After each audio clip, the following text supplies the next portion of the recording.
Hi guys, എല്ലാവർക്കും വണക്കം. അതെ, ഇന്നലെ ഞാനൊരു പോസ്റ്റ് കണ്ടതാണ്.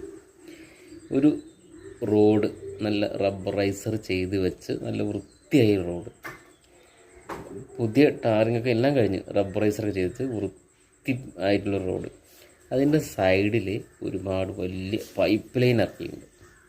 അപ്പോൾ ഒരുപാട് പൈപ്പ് ഇറക്കി വെച്ചിട്ടുണ്ട്.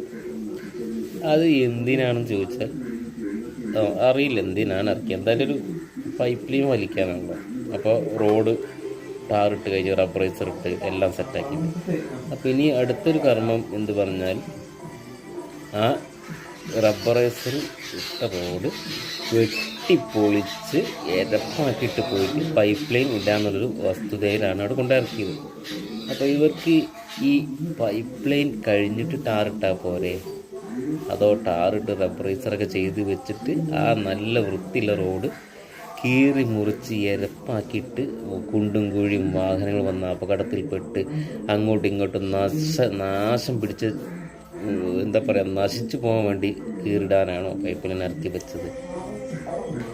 എന്താണെന്നൊരു ഐഡിയ ഇല്ല. കാരണം അതത്രയും വൃത്തി ചെയ്ത് വെച്ച റോഡ് എങ്ങനെയാണ് ഇവർക്ക് വെട്ടിപ്പൊളിച്ച് പൈപ്പ് ലൈൻ ഇടാൻ തോന്നുന്നത്? അതൊരു അത്ഭുതമായിട്ടാണ്. ഒരു പ്രത്യേക മനസ്സാണ് അത്. ഒന്നിൽ ഇത് ആദ്യം പാസ്സാക്കി കൂടെ?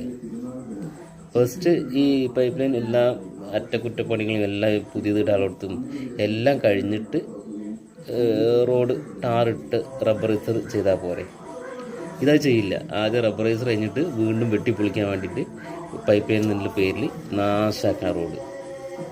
അപ്പം ഇത് ഒരു നല്ലൊരു ശരിയായൊരു നടപടി ഇല്ലയെന്ന് എനിക്ക് തോന്നുന്നു. കാരണം ഇത് എങ്ങനെ പോയാലും നല്ല റോഡ് വന്നു കഴിഞ്ഞാൽ പൈപ്പ് ലൈൻ്റെ പേരിൽ വെട്ടിപ്പൊളിക്കുക, ഇത് കാണുമ്പോൾ നമുക്കൊരു വിഷമമുണ്ട്.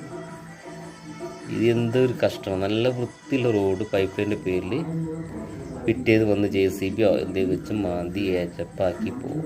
അവിടെ ഒരുപാട് അപകടങ്ങളും. ഇത് കണ്ട് ആസ്വദിക്കുകയാണോ സർക്കാർ? എന്താണ് ഇതിൻ്റെ പുറകിലുള്ള രഹസ്യം നമുക്കറിയില്ല. അറിയുന്നവരൊന്ന് പറഞ്ഞു തരട്ടോ, കമൻറ്റിലൂടെ ഒന്ന് പറഞ്ഞു തരണേ. അപ്പോൾ അത് ശരിയാണോ തെറ്റാണോ എന്നുള്ളത് നിങ്ങളൊന്ന് പറ.